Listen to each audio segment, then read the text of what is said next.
जय श्री राम। परम प्रिय मेरे भाई बहन, 8 नवंबर 2022 यानी कि कल ग्रस्तोदय चंद्र ग्रहण के बारे में एक वीडियो में अर्पित कर चुका हूं। लगभग आप लोगों ने देखा भी है, सराहा भी है। उन सभी लोगों को हृदय से आभार जिन लोगों ने देखा और सराहा है, ना भी सराहा है, समझ लिया है तो बहुत खुशी की बात है।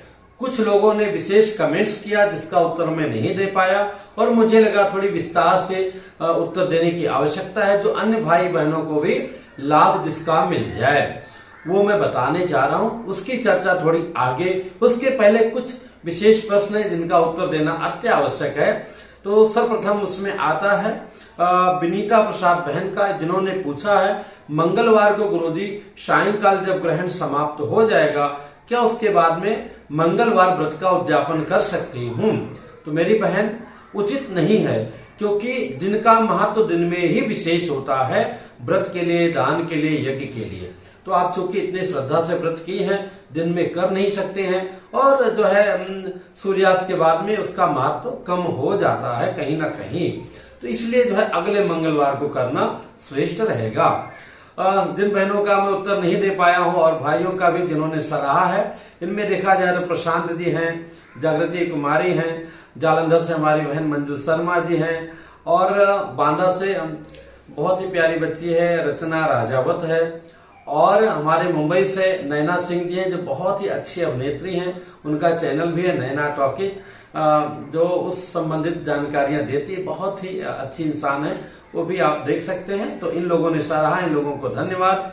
इसके साथ में ही सर्वना टिक्स जादव जी ने पूछा है कि गुरुजी 7 बजे से पहले पूजा करना श्रेष्ठ होगा। तो मेरे भाई 7 की जगह 6 बजे कर दे तो बहुत ही उत्तम रहेगा। 6 बजे के अंदर पूजा पाठ सब संपन्न कर लीजिए।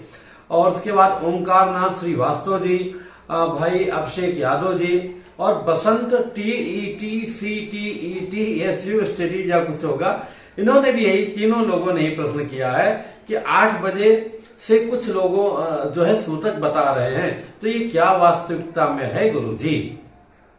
तो मेरे भाई बहन, लोग समझते नहीं है, बस रटा रटाया कहीं देख लिया, समझ लिया और बोलते चले गए।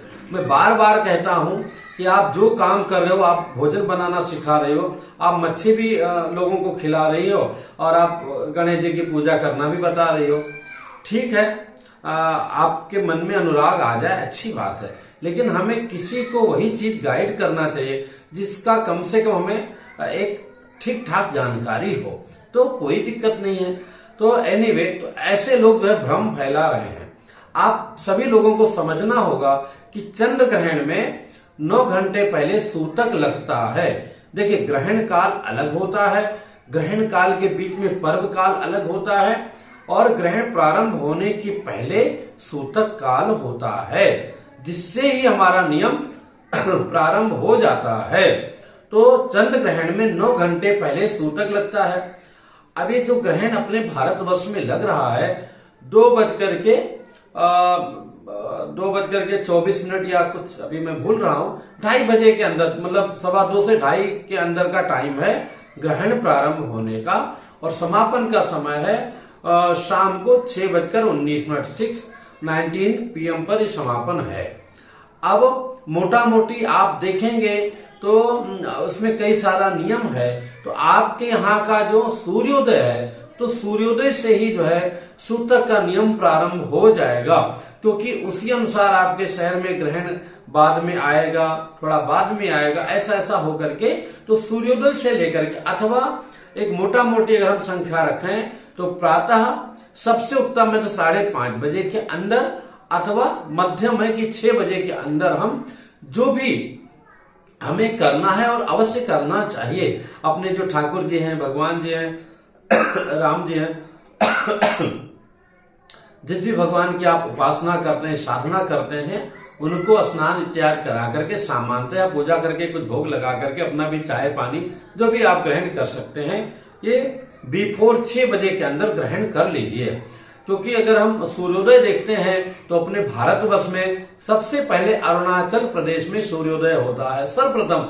देश के लगभग 2 घंटा पहले वहां, अरे नाम ही अरुणाचल जहां से अरुण जी, अरुण मतलब सूर्य नारायण, चल मतलब चलते हैं, कहां पर, भारतवर्ष में, अपने देश में। तो अरुणाचल उसका नाम ही प्रदेश नाम है, तो वहां सबसे पहले जो है ये सूर्योदय होता है। और वहां कल का 8 नवंबर में 5:30 बजे का सूर्योदय है।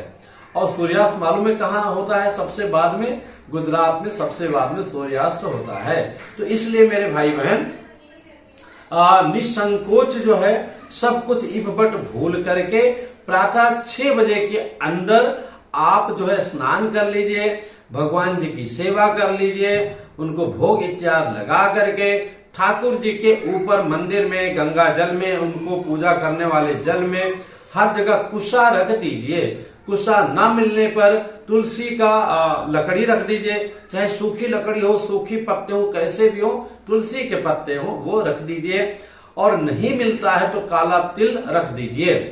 और यही नहीं, जल में जो भी कटे हुए वैसा फ्रूट्स हैं, दूध उबाल करके मत रखिएगा, पैकेट में रहेगा चलेगा। जल इत्यादि में, गंगा जल में, पूजा के स्थान पर सामग्री में, और जो कच्ची चीजें हैं, वेजिटेबल्स हैं, इन सब में भी रख देना चाहिए। जो अपने घर में आ चुका है, यहाँ तक दूध के पैकेट पर भी रख देना चाहिए।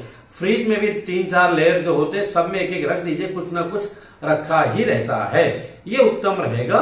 तो पूजा पाठ जो भी करना है बिफोर 6 बजे के अंदर करना है। अब इसके बाद में सूतक काल प्रारंभ हो जाएगा। सूतक काल में उत्तम यह है कि बालक, वृद्ध और रोगी को छोड़ करके मल मूत्र का त्याग भी नहीं करना चाहिए। 1 नंबर 2 नंबर भी नहीं करना चाहिए, पर इतना असंभव सा है। मैं मान सकता हूं कि 10,000 या 20,000 में एक आध आदमी ऐसा कर पाएंगे, पर चलो भैया उसमें नहीं कर सकते हैं तो कम से कम आप केवल जल पी लीजिए, पीना तो नहीं चाहिए लेकिन पी लीजिए, बाकी और सब चीजों का त्याग कर दीजिए। इसके बाद में जो ग्रहण काल 2:30 बजे से प्रारंभ होता है, इसमें तो बिल्कुल जल भी ग्रहण नहीं करना चाहिए, बिल्कुल नियम का पालन करना चाहिए। एक बंधु ने पूछा मुझसे, उनका पहले वाले नोट में मैंने नाम लिखा था, सेकंड में भूल गया हम, कि गुरुजी सूर्य भगवान को अर्घ्य दे सकते हैं? बिल्कुल दे सकते हैं, लेकिन बिफोर 6 बजे, अथवा जब ग्रहण प्रारंभ हो जाएगा ना, ग्रहण काल मतलब दोपहर 2:30 बजे से फिर आप अर्घ उनको स्नान कर लीजिए। ग्रहण प्रारंभ होने के पहले स्नान करना चाहिए, उसके बाद सूर्य अर्घ बिल्कुल दे सकते हैं। उसके बाद कम से कम 1 माला ओम गंग गणपतये नमः, जो चंद्र नारायण के ऊपर जो कष्ट है दूर हो जाए, इस भावना से अवश्य आप लोग जप कीजिएगा। अथवा जिस भगवान के प्रति आपकी अनुरक्ति है, कोई बाबा कोई दादी इनके ऊपर नहीं, जो भगवान है जिनका शास्त्रों में वर्णन है, आपने माता पिता गुरुजनों से सुना है, यहाँ वाले बाबा वहां वाले बाबा, इनके आगे राम उनके पीछे राम, ऐसा कुछ नहीं। भगवान के मंत्रों का जाप करते हैं, वो भी जो है भगवान चंद्रदेव को कष्ट कम हो, उस भावना से आप 1 माला कम से कम अवश्य जप कीजिएगा। जो भी रोज पढ़ते हैं लिखते हैं वो सब अवश्य कीजिएगा। ये सब मैं बता ही चुका हूं। अब आते हैं ग्रहण समापन के बाद में। जब ग्रहण की समाप्ति हो जाए तो सर्वप्रथम हमें स्नान करना चाहिए, जनेऊ बदल लेना चाहिए जो जनेऊ धारण करते हैं। इसके बाद में सर्वप्रथम अपने भगवान जी की सेवा, पुरुष है तो भगवान जी की सेवा में लग गए, देवियां हैं तो घर की सेवा में लग गई। अगर जो है देवियां भगवान के प्रति ज्यादा ध्यान देते हैं, पुरुष लोग तो महा आलसी होते हैं लगभग, और घर में तो होते ही हैं, तो लोग भैया घर की सफाई कीजिए। घर में कम से कम 2 बूंद जल बाल्टी में गंगा जल डाल करके फिर और जल मिला करके पूरे घर में पोछा ग्रहण के बाद में लगा देना चाहिए। ये काम आप स्नान के पहले भी कर सकते हैं, पर मंदिर की सफाई स्नान करने के बाद कीजिएगा। जो भी जितने भी कपड़े मंदिर में, चाहे भगवान को पहनाया गया है अथवा बिछाया गया है अथवा उनको ओढ़ाते हैं, तो वो सब कपड़े जो है, चाहे डेकोरेशन किया गया है, सब निकाल करके उसको धोने के लिए रख दीजिएगा। गंगा जल मिश्रित जल से पूरे मंदिर को पोंछ दीजिएगा, भगवान को नहला दीजिएगा। ज्यादा नहीं कर सकते, चंदन भी मत लगाइए, फूल भी मत चढ़ाइए, पर अगर ठाकुर जी है तो उनको तुलसी का दल अर्पण कर दीजिए। गणेश जी को दुर्वा, शिव जी को बेलपत्र अगर है तो, नहीं तो जय जय सिया राम क्या कर सकते हैं। आरती भी नहीं करेंगे चलेगा, लेकिन उनकी सफाई करके उनको व्यवस्था अवश्य करना चाहिए। आरती भी कर दें तो बहुत अच्छी बात है, लेकिन भोग अवश्य लगाइएगा। उसके बाद सफाई करके भोग बनाइए और भगवान को अर्पण कीजिए। एक बहन ने पूछा था कि हाँ, शायना सिंह अहमदाबाद से हैं कि गुरुजी ये ग्रहण का दान कब करें? तो जो ग्रहण का पर्व काल है वो 6 बजे से लेकर के मोटा मोटी पूरे देश में 6:15 बजे का है। ये 15 मिनट का बहुत ही महत्वपूर्ण दान है। इसमें जब पूजा अवश्य कीजिएगा, जो भी दान देना है रख लीजिएगा। और ये ग्रहण के समय का दान जो है लगभग समाप्ति की ओर रहेगा, तो डोम इत्यादि जो भी नाम है, जो हमारे सफाई कर्मचारी बंधु होते हैं, इन लोगों को देना चाहिए, अथवा जो मुर्दा घर में रहते हैं, अथवा बाई इत्यादि जो घर में आती हैं, ये दान। अब आप पूछेंगे क्या दान देना चाहिए, तो इनको सफेद वस्तुएं देनी चाहिए, काला उड़द देना चाहिए, तेल देना चाहिए।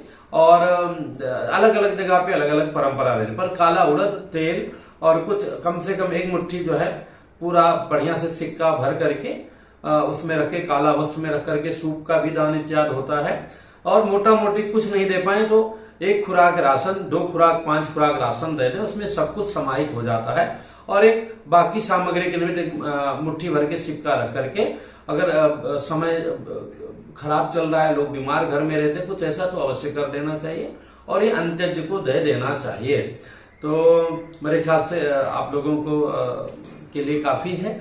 और थोड़ा सब्सक्राइब नहीं किया, वो भी कर लीजिए। और अगला वीडियो में अर्पित करने का प्रयास करूंगा कि किस राशि पर क्या फर्क पड़ेगा। पर चाहे आपकी राशि पे अच्छा पड़े, चाहे भगवान न करें बुरा असर हो, आप अपने भगवान की सेवा ग्रहण काल में करेंगे तो अच्छा भी खूब अच्छा हो जाएगा, और बुरा भी जय जय सिया राम नाम मात्र से आपको कष्ट दे करके निकल जाएगा। हो सकता है कष्ट भी ना दे, कन्हैया जी की कृपा से। जय सिया राम।